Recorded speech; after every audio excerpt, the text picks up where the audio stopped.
Je crois que la simplicité est une puissance. Je veux vous parler aujourd'hui de simplifier votre vie de prière et de vous simplifier la vie pour que vous puissiez jouir davantage des choses.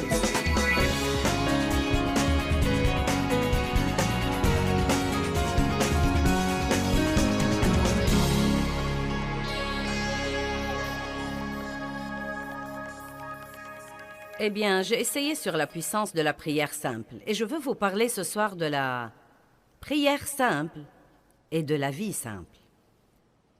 La vie n'est jamais censée être compliquée. Jésus n'est pas mort pour que nous menions des vies compliquées, frustrées et malheureuses. Il est mort pour que nous puissions avoir et jouir de notre vie. Jouir, avoir de la joie, nous réjouir. Et la complication vole la joie. Qui de vous comprend ça? À l'instant où les choses se compliquent, elles tuent la joie. Nous devons donc apprendre à prier pour toutes choses et ne pas stresser pour quoi que ce soit. Prier pour toutes choses et ne stresser pour rien, pour rien. Eh bien, pourquoi faut-il que la vie soit si compliquée? Que pouvons-nous faire pour la changer? Je ne pense pas vraiment que nous puissions changer la vie.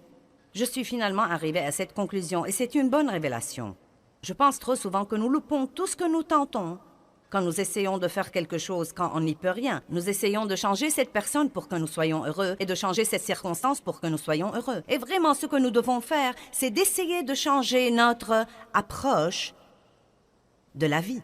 Vous pouvez changer toute une situation en changeant votre façon d'y penser. Vous pouvez changer toute une situation en changeant votre façon d'en parler.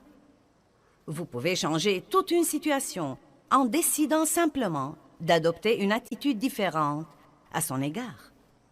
Et Dieu m'a fait comprendre que si je voulais que ma vie soit plus simple, car j'ai une vie mouvementée, et quand vous avez une vie mouvementée, non mais tout peut commencer à s'embrouiller et nous avons des centaines et des centaines d'employés et nous voyageons partout dans le monde et nous avons, vous savez, des livres, des conférences et des engagements de prédication, et la liste n'en finit pas. Et j'aime tout ça. Ça fait partie de ce que Dieu m'a appelé à faire. Mais le point essentiel, c'est qu'au milieu de tout ça, je suis bien décidée à jouir de ma vie. Maintenant, peut-être que beaucoup d'entre vous n'ont pas un programme très chargé. Peut-être oui, peut-être non. Peut-être que la plupart sont surchargés. Qui a un programme très chargé? D'accord. Eh bien, c'est parfois difficile au milieu de tout ça de sentir que vous pouvez profiter de la vie ou de dire que votre vie est assez simple et facile à gérer. Ou que vous soyez bien décidé à ne pas être frustré tout le temps et exaspéré tout le temps.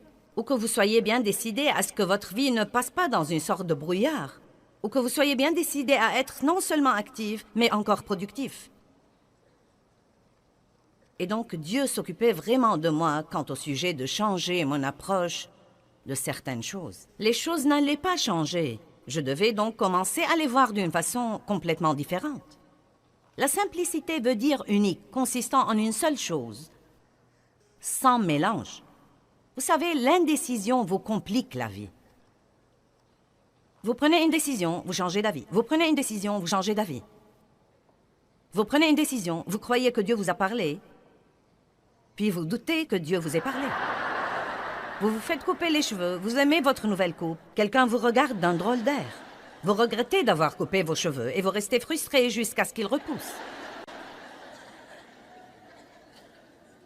Si vous voulez être simple, vous ne pouvez pas être indécis. Vous devez vous décider pour quelque chose et y aller. Le mot simple veut dire sincère. Sans duplicité, sans programme secret, mais ayant un cœur pur, ni complexe, ni compliqué. La Bible dit que la prière fervente de l'homme juste, de l'homme droit, est très efficace et apporte une puissance énorme. Mais la Bible amplifiée dit qu'une partie de la définition de toute cette phraséologie, c'est la prière sincère. Si une partie de la définition du mot simple est sincère, c'est donc la prière simple, rempli de foi, qui retient l'attention de Dieu. À dire vrai, nous devons nous garder de parler pour nous impressionner quand nous prions. Je crois parfois que nous voulons juste avoir l'air éloquent. Nous voulons impressionner Dieu par nos expressions et impressionner Dieu par notre sainteté, et Dieu veut seulement parler avec nous. Il veut que vous lui parliez comme à un ami et non pas que vous changiez de ton quand vous lui parlez. Si vous ne parlez pas l'anglais classique pendant la journée, ce n'est pas la peine de le parler quand vous priez. Alléluia. Et je ne plaisante pas, je prends ça au sérieux. Je crois que beaucoup de gens ont des problèmes avec leur vie de prière. En fait, je ne pense pas que beaucoup de gens sont satisfaits de leur vie de prière. Si vous demandez à la plupart des gens, que pensez-vous de votre vie de prière? Êtes-vous satisfait de votre vie de prière? Eh bien non, pas vraiment. Je peux vous dire, je suis satisfaite de ma vie de prière. Je crois que Dieu entend mes prières. Je crois que je prie beaucoup. Je ne sais pas combien de temps je prie, car je ne l'ai jamais compté. Je faisais ça avant. Et j'ai pensé finalement que si l'un de mes enfants venait me visiter... Blablabla. Blablabla. Il me reste 5 minutes. Blablabla. J'aurais voulu le gifler. Nous devons prier jusqu'à ce que nous finissons et ensuite nous devons vaquer à nos occupations. Et quand nous sentons que nous devons prier, prions un peu plus. La Bible dit de prier sans cesse. Je pense que c'est magnifique de commencer son matin par un temps spécial mis à part pour Dieu. C'est hautement recommandé. Je crois que c'est très bon de chercher Dieu tôt le matin. Je crois que c'est bon de lui parler en tout début de matinée et en toute fin de soirée. Mais il est même plus important, je pense, de prier toute la journée. Le seul moyen de garder la vie simple est de prier des prières simples toute la journée jusqu'à la fin du jour pour chercher l'aide de Dieu et impliquer Dieu dans tout ce que nous faisons. Proverbe 3 dit « Confie-toi en l'Éternel de tout ton cœur et ta pensée et ne t'appuie pas sur ta sagesse. Reconnais-le dans toutes tes voies et il aplanira tes sentiers. » Une des merveilleuses façons de rester en communion avec Dieu, c'est de le reconnaître dans toutes les choses que vous faites. Le plan de Dieu pour l'homme est simple. Le salut. Le plan du salut est simple. Il est si simple que les gens intelligents ne le comprennent parfois pas. Or, tout le monde n'est pas comme ça, mais à dire vrai, parfois, plus quelqu'un est instruit et éduqué, plus il lui est vraiment difficile de croire le plan simple du salut, parce qu'il n'a absolument pas de sens pour la pensée. Il n'y a rien de compliqué chez Dieu, et il ne veut pas que nous soyons compliqués. Il dit en fait, vous n'hériterez le royaume à moins de venir comme de petits enfants. Vous devez venir très simplement, juste comme un petit enfant, et dire « Je crois. Je crois. » Une des raisons pour lesquelles la vie est si compliquée, c'est que nous ne croyons pas tout simplement. Nous devons croire tout simplement. Hébreux 4 dit « Si nous croyons, nous entrerons dans le repos de Dieu. » Croyez et dites « Je crois. » Nous devons nous exercer à croire. Eh bien, prenez la décision de changer votre approche de la vie. Vous pouvez prendre des décisions. Si quelqu'un me blesse, j'y passerai outre. Si je me fâche, je ne resterai pas fâché. Une nuit où Dave et moi nous étions disputés, nous ne nous disputons plus autant qu'avant, mais nous nous disputions tout le temps il y a des années. Et je suppose que j'ai été pour beaucoup. Dave était un type très paisible. Nous nous disputions pour quelque chose et je m'étais mise en colère. Et nous nous sommes réconciliés avant d'aller nous coucher, car la Bible dit que le soleil ne se couche pas sur votre colère. Mais je suis le genre de personne qui veut tout comprendre et donc, c'était un genre de dispute que nous avions à plusieurs reprises. Avez-vous quelque chose comme ça dans votre vie où vous vous disputez tout le temps pour la même chose et vous dites quand est-ce que nous allons y passer outre? Et chaque fois que cette chose particulière se posait, Dave et moi nous nous disputions. Et j'en avais vraiment marre et je ne voulais pas que ça se répète. Et donc, Dave est allé se coucher et il s'est endormi. Et je suis allée dans mon petit bureau à la maison. Et j'étais bien décidée à rester réveillée jusqu'à ce que je puisse comprendre pourquoi ça se produisait avec moi tout le temps, bien que je ne veuille pas que cette dispute se produise. Donc, j'étais dans mon bureau depuis 2 heures, je n'ai rien entendu de Dieu, j'étais de plus en plus frustrée. Non, mais je parcourais les versets et je disais, j'ai besoin d'une parole de toi, Dieu. Et tous ces trucs que nous faisons. Est-ce que vous faites ça quand vous êtes frustré? Qu'est-ce que ça vous fait quand vous tombez sur « Malheur à toi, méchant pécheur! Oh, je ferais mieux d'essayer de nouveau. »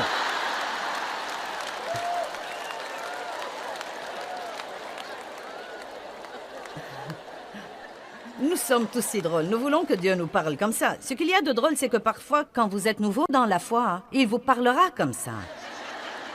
Mais ça ne va pas durer pour toujours, car tôt ou tard, il veut que vous connaissiez ce qu'il y a là-dedans et ne pas tomber sur une page surnaturellement. Mais quel que soit votre problème, vous saurez la réponse car vous l'aurez dans votre cœur. Et donc, rien ne marchait pour moi cette nuit-là et j'étais de plus en plus frustrée. Et je suis allée à la salle de bain qui était dans notre chambre et je suis passée à côté de Dave.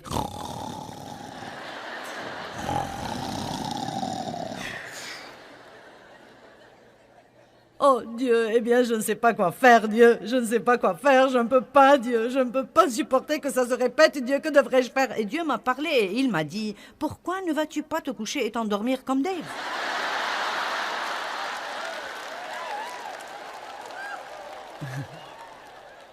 Vous voyez, ça aurait pu être aussi simple que ça.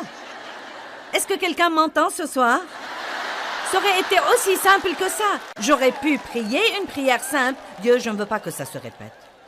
Je sais qu'il y a quelque chose qui se passe ici que nous ne voyons pas. Nous nous mettons tout le temps dans cette même situation. Si c'est de moi, montre-moi. Si c'est de lui, montre-lui. Quoi qu'il en soit, Dieu, montre-nous la réponse. Je me décharge de mes soucis sur toi. Va te coucher et va dormir. Très simplement. Ah oh non. Non, non, non, non. J'ai dû veiller et pleurer et jacasser jusqu'à ce que j'ai eu mal à la tête et mal au cou et quand je me suis couchée, je n'ai pas bien dormi. Messieurs, dames, nous devons changer notre approche. Est-ce que vous me comprenez? Je vais parler au côté qui sera le plus excité, donc... Voyons comment vous vous sentez de ce côté-là. Oh, ils vous ont surpassé!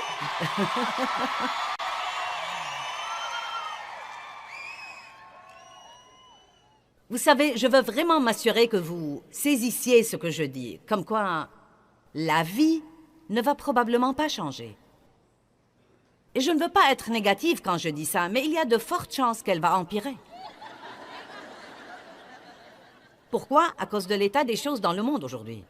Non, mais si vous repensez aux 20 ans passés, les choses ont empiré. Et comme je l'ai dit, je n'essaye pas d'être critique ou d'être négative, mais je ne crois pas du tout que nous devons craindre ça, ou même nous en soucier, car je crois de tout mon cœur que tant que nous abordons la vie avec foi, en croyant Dieu, en nous fiant à Dieu, en sachant comment prier pour toute chose, indépendamment de ce que fait la vie, rien ne doit nous toucher et nous affecter.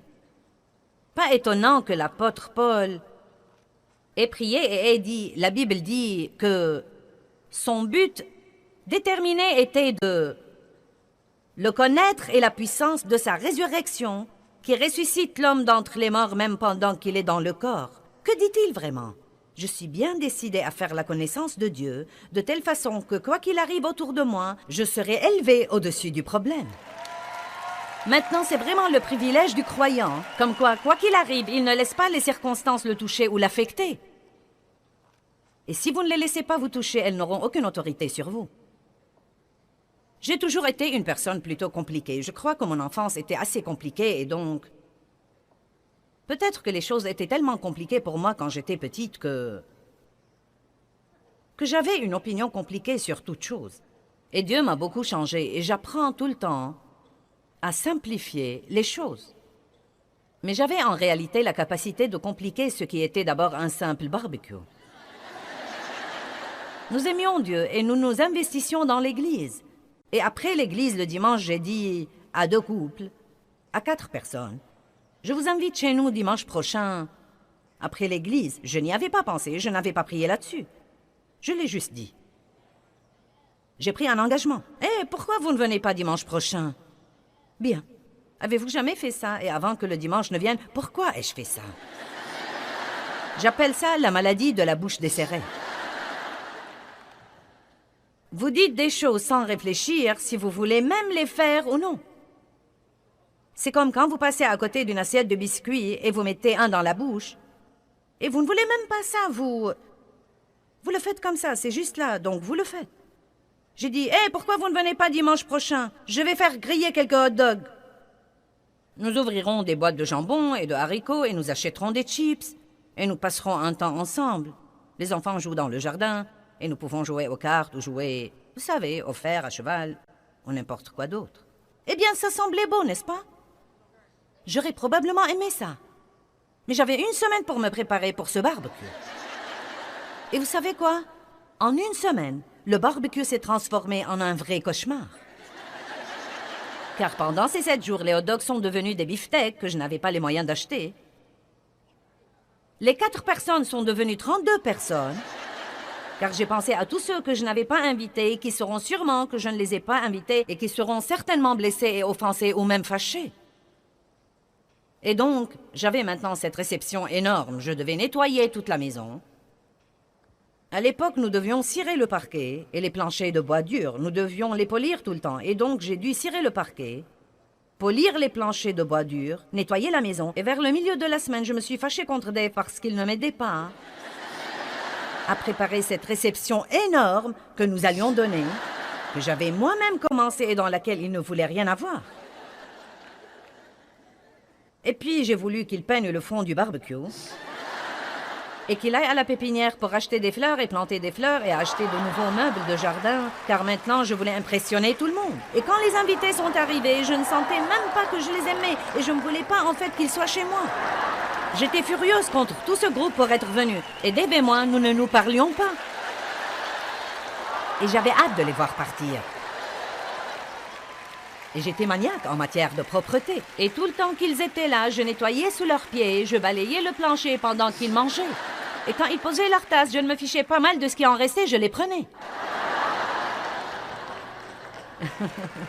Maintenant, vous riez parce que vous vous reconnaissez.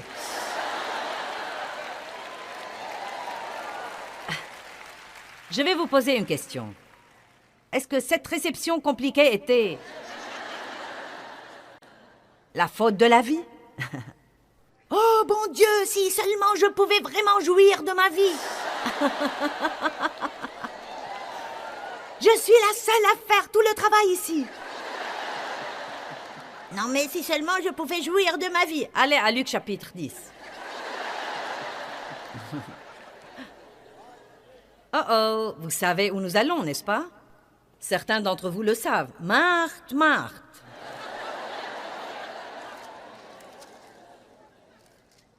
La même chose se passe dans ce chapitre. Luc chapitre 10, verset 38. Et il arriva, comme ils étaient en chemin, que Jésus entra dans un village. Et une femme nommée Marthe le reçut et l'accueillit dans sa maison. Et elle avait une sœur nommée Marie, qui s'étant assise aux pieds de Jésus, écoutait sa parole. Et Marthe, excessivement occupée et trop prise, était distraite par beaucoup de services. Et étant venue à Jésus, elle dit, « Seigneur, tu ne te soucies pas de ce que ma sœur me laisse toute seule à servir? Dis-lui donc de m'aider. Que de fois ai-je prié Dieu, pourquoi ne demandes-tu pas à cet homme de m'aider un peu? Ce n'est pas juste qu'il regarde le football pendant que je fais le travail. Ce n'est pas juste qu'il aille aux entraînements et frappe les balles de golf pendant que je fais le travail moi-même. Je suis la seule. Pourquoi suis-je la seule à travailler ici dans cette maison? Eh bien, mon nom aurait pu être Marthe à l'époque. Vous savez ce qui arrive aux gens qui ne savent pas mener une vie simple et qui créent des désordres? Ils se fâchent toujours contre les autres qui jouissent vraiment de leur vie et qui veulent mener une vie simple. Et je suis maintenant contente que Dave ne m'ait pas permis de ravir sa joie, car sa stabilité est finalement devenue un témoignage pour moi, et je désirais ardemment la paix que j'ai vue dans sa vie. Nous ne sommes pas obligés de mener les vies compliquées que nous menons, et je suis toujours beaucoup plus que lui. Je commence toujours quelque chose, et j'élabore quelque chose, et j'organise quelque chose, et je fais démarrer quelque chose. Et Dave se lève tous les jours et passe une bonne journée. Mais je pourrais vous dire ce que je ferai jeudi prochain à 8 heures du matin. Une partie de ça est vraiment de moi et une partie de ça est le don de Dieu dans ma vie. Et c'est très bien. Mais j'ai finalement appris. Bon sang, vous savez quoi? Je ne prends plus autant d'engagements qu'avant parce que j'ai découvert que quand le moment venait, je ne voulais pas les exécuter. Et c'est très facile, en fait, de prendre trop d'engagements, puis de nous plaindre de nos programmes tout le temps. Et l'essentiel, c'est que si vous n'aimez pas votre programme, changez-le. C'est vous qui l'avez fait, et vous seul pouvez faire quelque chose à ce sujet. Allez maintenant, je prêche bien. Vous feriez aussi bien d'applaudir et de crier. Je me suis épuisée en surchargeant mon programme, en faisant des choses que je n'étais pas obligée de faire. Je vais répéter. Je me suis tellement épuisée en surchargeant mon programme, en faisant des choses que je n'étais pas obligée de faire. Quelqu'un peut dire Amen à ça? Nous nous épuisons en surchargeant nos programmes, en faisant des choses que nous faisons pour les mauvaises raisons ou que nous ne sommes même pas obligés de les faire à l'origine. Puis-je vous donner une révélation? Vous n'êtes pas du tout obligé de vous impliquer dans tout ce qui se passe. Ah! Je ne le savais pas. Et puis j'en voulais à Dave de ne pas m'aider à alléger la pression que j'avais moi-même créée. Le résultat était une semaine malheureuse. La solution, ne plus donner des réceptions, ou apprendre à simplifier mon approche. Bien. Comment pouvons-nous nous simplifier la vie? Quelles sont les choses à faire pour simplifier la vie? Eh bien, numéro 1, vous pouvez désencombrer. Désencombrer votre vie. Vous dites, qu'est-ce que ça a à voir avec la prière? Je crois que vous devez prier que Dieu vous donne le courage de vous débarrasser des trucs. Nous avons vraiment du mal à nous débarrasser des trucs. Quand vous avez des tas, vous avez des trucs entassés un peu partout. Non, mais juste des tas, vous savez. Et vous avez des tas partout, des tas et des tas. Et quand vous en arrivez au point où vous déplacez ce tas d'ici pour utiliser celui-là, et maintenant, tout à coup, vous avez besoin d'utiliser celui-ci. Et donc, vous devez ramener tout ce tas-là, et ensuite, vous allez le mettre sur le lit, et maintenant, c'est le temps d'aller se coucher, et donc, vous devez l'enlever et le mettre ailleurs.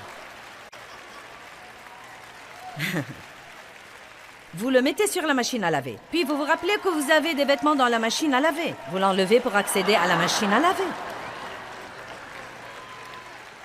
Savez-vous que votre environnement vous affecte plus que vous ne pouvez imaginer? Et je crois qu'une des raisons pour lesquelles les gens se sentent frustrés, c'est qu'ils n'ont que des tas de rebuts devant les yeux. Amen? Tous les jours, quand je rentre de mon bureau, et je ne pense pas que j'exagère, on m'envoie à la maison un sac à provisions plein de trucs. Des notes et des manuscrits et de choses reçues et de choses qu'on veut que je lise. Et je les mets dans mon bureau et je ferme la porte. Et de temps en temps, j'entre là-dedans et ça m'effraie. C'est comme...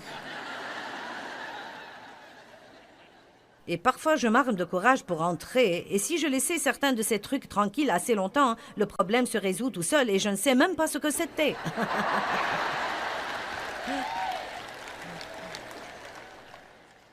Gardez votre environnement organisé et dégagé. Priez que Dieu vous donne le courage de donner des trucs. Et priez que Dieu vous donne le courage de jeter des trucs.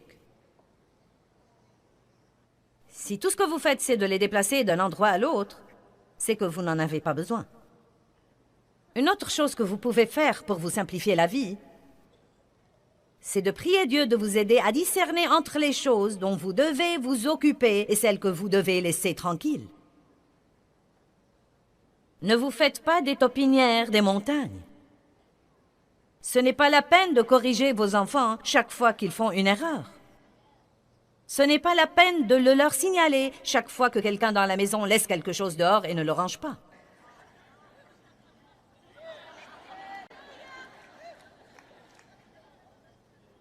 Si nous rebattons les oreilles de nos enfants tout le temps, nous briserons leur morale et ils commenceront à nous en vouloir. J'étais une mégère de première catégorie. Si seulement je savais à l'époque ce que je sais maintenant.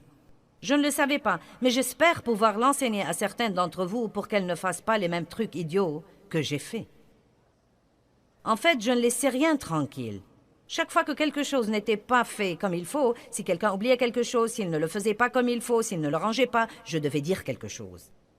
Proférer quelque chose. Je rends grâce à Dieu d'avoir appris ce dont je devais m'occuper et ce que je devais oublier.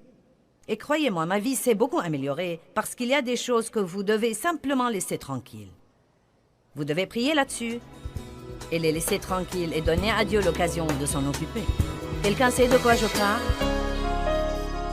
Philippiens chapitre 4, verset 6 nous dit « Ne vous inquiétez de rien, mais en toutes circonstances et en toutes choses, par des prières et des supplications et des demandes précises, avec des actions de grâce, continuez à faire connaître vos besoins à Dieu. » J'aimerais vous suggérer d'étudier et de méditer ce verset assez longtemps, afin que vous compreniez ce qu'il dit comme quoi rien ne devrait vous inquiéter ou vous frustrer si vous priez avec la simple foi d'enfant. Fiez-vous à Dieu et il s'occupera de tout.